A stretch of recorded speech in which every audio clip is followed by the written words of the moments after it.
Hello sailors and welcome back to Sailing Yam. We're Faye and Rob and this is Yui.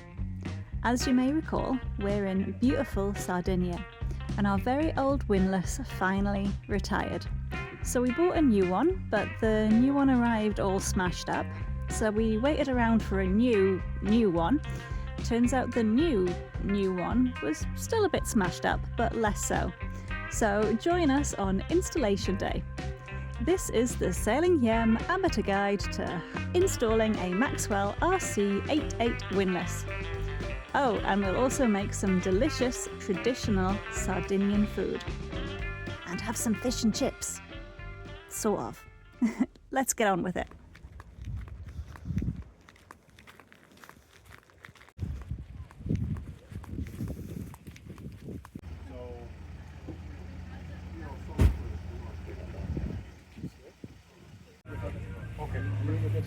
Okay, grazie signor, grazie. How are you feeling? Nervous because I've just given a 16-foot piece of equipment to someone and I didn't even get a receipt back. Pardon my French. I didn't realise you were recording. Oh yeah. Round two. Ah. Are you being careful? What do you think?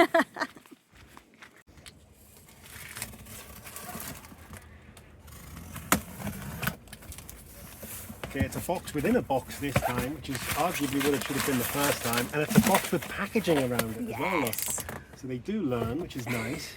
This makes me happy.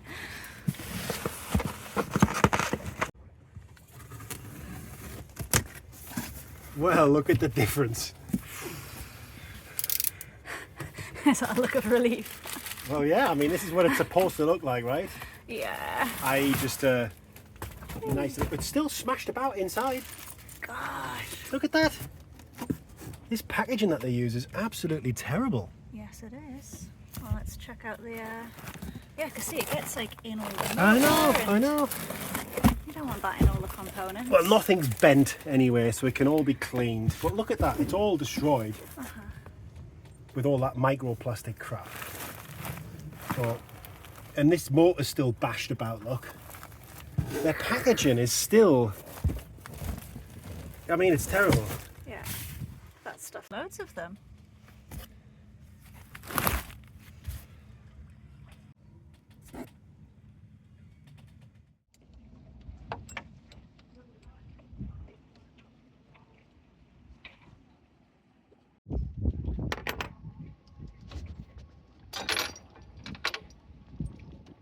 So this is our Freedom 800M Maxwell windlass. The anchor's been disconnected, but I need to get the chain out of here. Now ordinarily to do that, all you would do is loosen this clutch nut as such, and then essentially it should be free to pull the chain from either end. Now as you can see, it's kind of coming up, kind of going down. When you're anchoring all the time, you don't want that. And essentially the problem is that the clutch cones in the Gypsy there are just worn out. This is a model, it's like 25 years old. It's been out of production for 22 years and there have just been multiple generations on where the technology's gotten better, and actually it's just gotten to the point now where there's no point in trying to repair it, we just need to replace it. So we're going to dismantle it to take all the chain out and so on. This is what you kind of do on underway as well if you've got any problems with it. The whole thing is kind of encapsulated, so you need to take the whole thing apart, which is a ball egg. The kind of all the outer casing and stuff taken off. The actual kind of Gypsy is kind of it's actually split into two now. So this is the bottom of it, and that is seized to the bottom of the windlass here as well. But I can get access to the chain now and just take it out. This is the notorious pressure arm. It's made of plastic. It snaps quite often. They're now 40 odd quid a piece here just for a bit of plastic. You need to replace them quite often. When they go, your windlass goes all over the shop basically. So at 40 quid a pop, when you may be using like 2 a season or something like that, that's 80, 90 quid a year. you might as well just change the bloody thing out, you know, because the design on the new one is a lot better. The deck section here has all been stripped down nicely, but to continue we need to disconnect everything from below deck, because that's where the bolts and stuff are beneath it.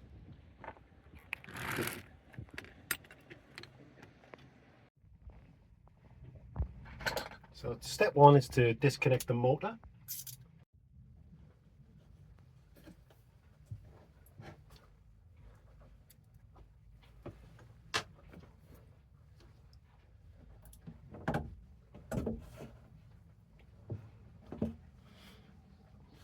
We're going to need some snippies to get rid of that.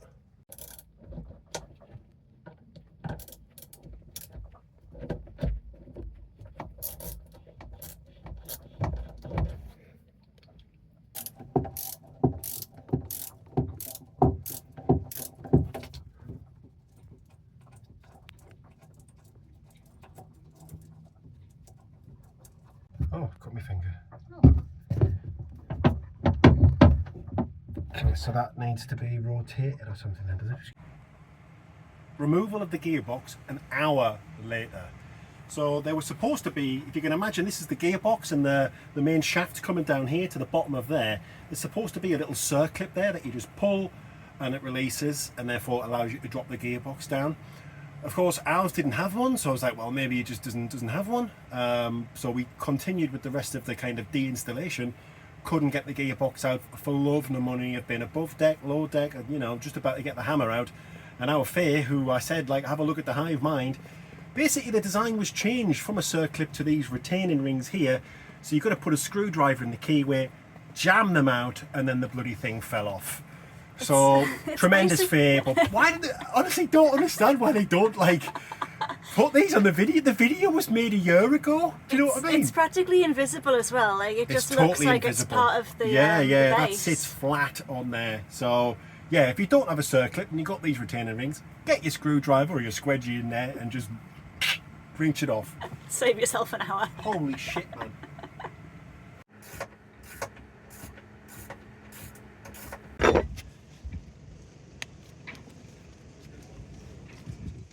Now, considering that's not even bolted to the deck now, that tells me that's going to be an absolute pain in the arse. Because that is rock solid. Yeah, it needs some tools.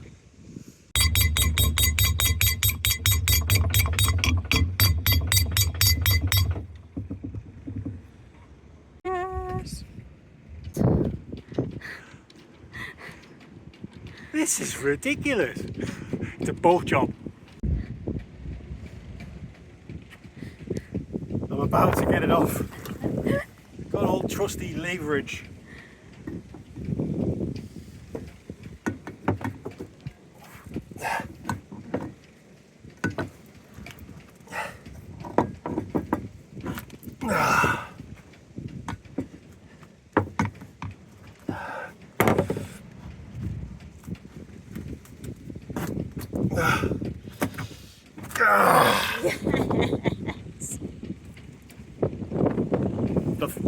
Well.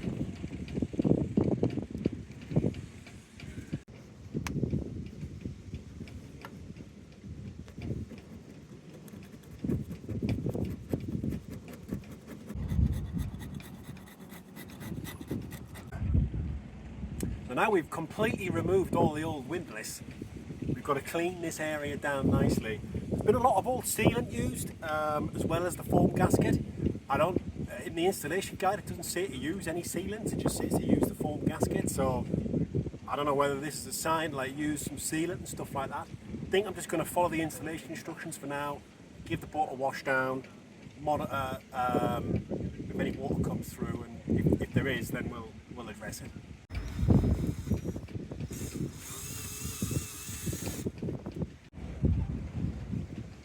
So there was so much sealant in the old drill holes that the new windlass wouldn't fit down on it.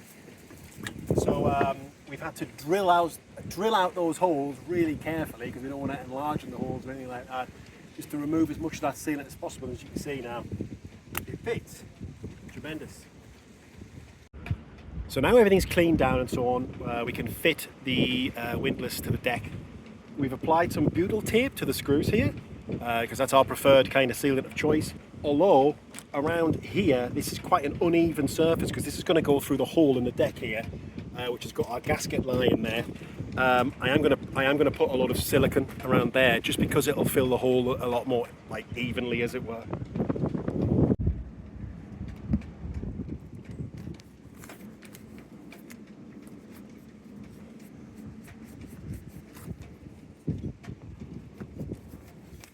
Right, so now I need to go and fix it from below. Okay. As you can see from this instruction, it makes it very clear that you need to apply grease. So that's what I've been doing.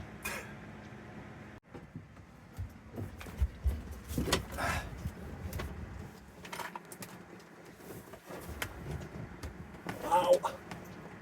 I tell you what, I mean, oh! He's starting to go a bit crazy. Oh my God, man. I mean, they must design these things in like free space environments where, yeah, that's fine, you got plenty of space to work with that. And then you put it into a boat and it's like, well, you can't put a spanner in there. You can't put a socket in. Its socket won't fit. It's big socket or small socket. Spanner doesn't fit in, and you're just like,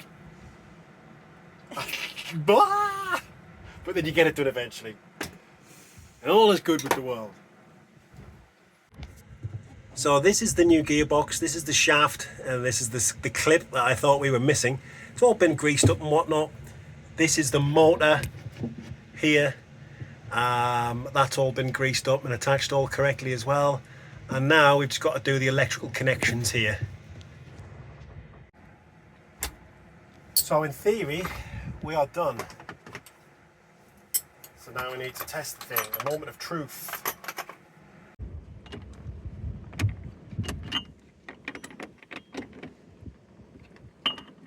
Moment of truth. Moment of truth. Take off these Russian sunglasses.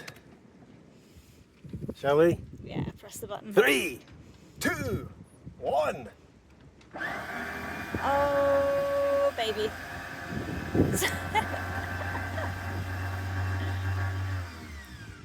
It's quite fast. Yeah. So the question that we've got at the moment is that the right way?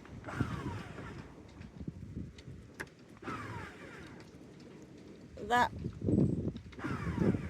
I don't know if it is actually. I don't think it is the right way, is it? Oh. It's okay, I know how to sort that out. Okay. Because it would be coming from here and paying into there. So that's going... No, it is the right way, isn't it? Is it?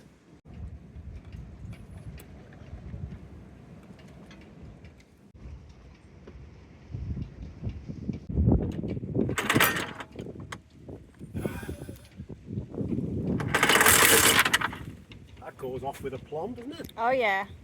Yeah, when you free drop it, it just flies. Okay, and it's on the bottom. Excellent.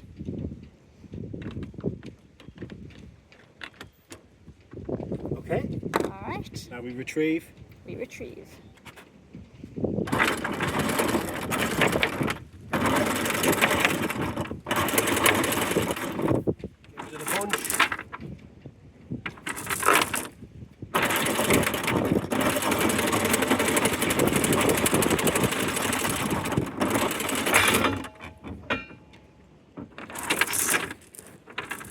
And a quick press to lift it over.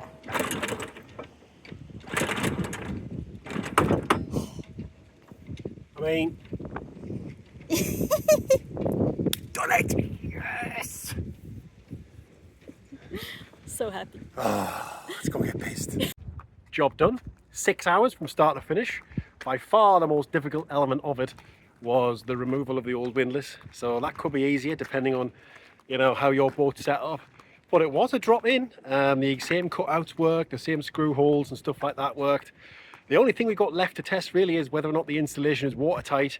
We'll give the sealant a chance to cure in that overnight and we'll give that a test. If it doesn't, bit of a nightmare because it all needs to be disassembled and redone. But yeah, we lost our sealant gun therefore I had to just press it on my abs, which is not ideal because I am in my 40s. So there is a bit of give there. But now, other than that, that was absolutely fine. There was confined spaces, there's a few swear words and all that. It's bloody hot, you're sweating buckets. But other than that, that's an easy job to do, I think, on your own. You don't need to pay someone to do that. For the first time, I see fish and chips on a menu in Italy. Have to order it. So, what's it going to look like? Well, it is fish and chips in that is a load of fish and that is some chips.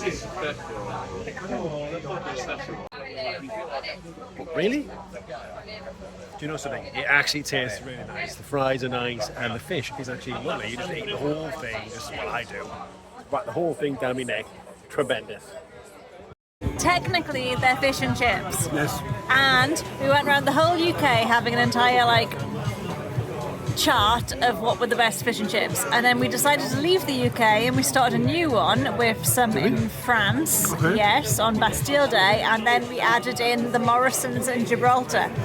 So where do these factor in the new chart? They're not as bad as the Morrison's fish and chips. When Morrison's winning? Were they? Morrison's were winning over France, Oh, yeah. right, over France. Oh, yeah, France was terrible. Okay, just after Morrison's then. But I mean, this is not, I mean, you can't compare it. It's not fish and chips. It's fish and it's chips, but it's not fish and chips. Doesn't count. Nah, doesn't count, man. Not even getting on the leaderboard.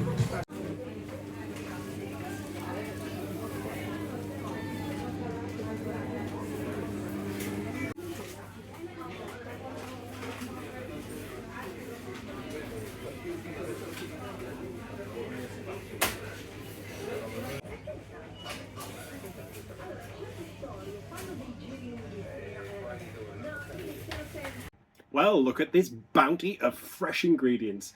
I was given the task of cooking something typically Sardinian. You don't get much more Sardinian than Fregola.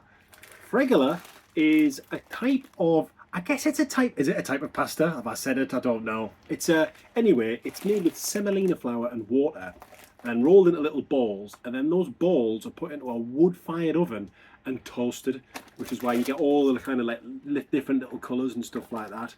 So this is proper Sardinian staple, so looking forward to that. And it's traditionally eaten with arcelle, which is a local type of clam here. Now, we ain't got any of those types of clams, but we do have some other clams that we got in Spain and kept in the freezer. So today we're going to do fregola con le arcelle, or other clams. Okay, pan hot. Couple of tablespoons of olive oil. Delicious local Sardinian olive oil. Okay, so that's oil's nice and hot now. In go the clams. Some of the vermentino.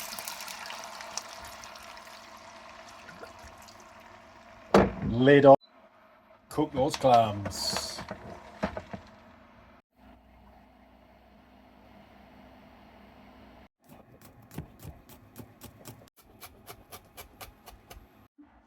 Look at those beautiful clams. They've opened up nicely. So you've got white wine and clam juice there. So you now want to put these to one side. The juice and the clams.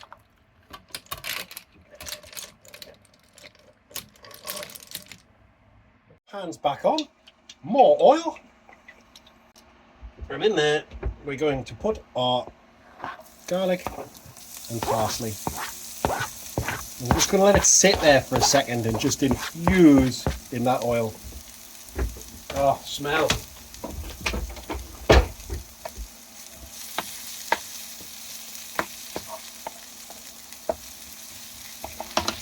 And then just like you do with a risotto, we're going to toast the Frego a little bit in the oil.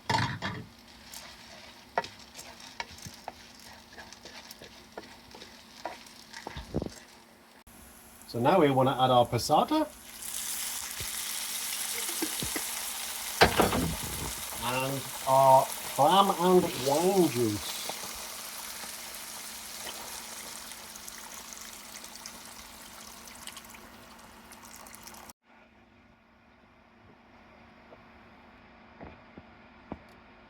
As you can see, the Fregola is slowly absorbing the white wine and clam juice. The pan's getting quite dry now and the Fregola's not cooked, so at this stage you want to add some stock, just like you do with a risotto. It's little and often. I'm going to use a chicken stock. Ideally you'll have made it yourself. Fish stock would work, vegetable stock would work, any good stock really. So now it's just a case of adding a little bit of stock and keep on working it until it's done. So you will also need a chief clam tester, so you can be assured that the clams that you eat are not going to kill you. We've got one on board, so yeah, we're going to use it.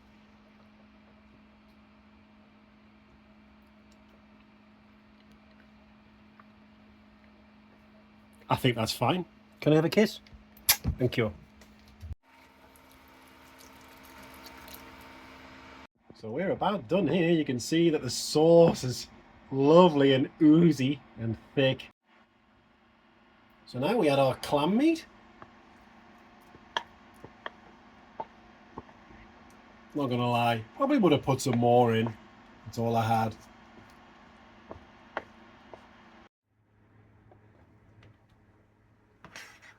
Kind of looks like posh baked beans or something, doesn't it? It does a bit.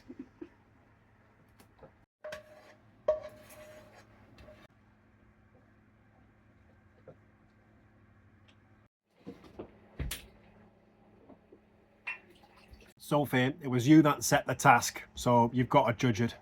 Okay, well, when it was dry, it definitely looked like big couscous, which is how we've heard it described, but now it does look like a risotto. It's got that oozing sort of quality.